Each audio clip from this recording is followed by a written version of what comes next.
Now it came to pass on the third day, that Esther put on her royal apparel, and stood in the inner court of the king's house, over against the king's house, and the king sat upon his royal throne in the royal house, over against the gate of the house.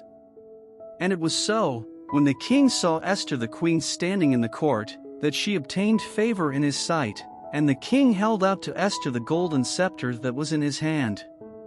So Esther drew near, and touched the top of the scepter. Then said the king unto her, What wilt thou, Queen Esther? And what is thy request? It shall be even given thee to the half of the kingdom.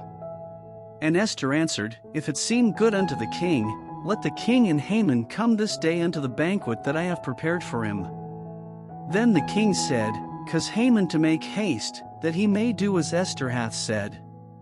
So the king and Haman came to the banquet that Esther had prepared.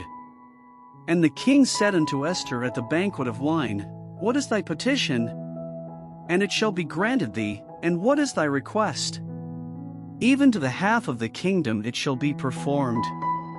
Then answered Esther, and said, My petition and my request is, If I have found favor in the sight of the king, and if it please the king to grant my petition, and to perform my request, let the king and Haman come to the banquet that I shall prepare for them, and I will do tomorrow as the king hath said.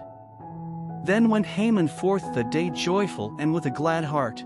But when Haman saw Mordecai in the king's gate, that he stood not up, nor moved for him, he was full of indignation against Mordecai.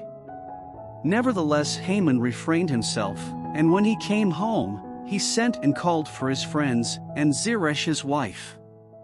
And Haman told them of the glory of his riches, and the multitude of his children, and all the things wherein the king had promoted him, and how he had advanced him above the princes and servants of the king. Haman said moreover, Yea, Esther the queen did let no man come in with the king unto the banquet that she had prepared but myself, and tomorrow am I invited unto her also with the king. Yet all this availeth me nothing, so long as I see Mordecai the Jew sitting at the king's gate.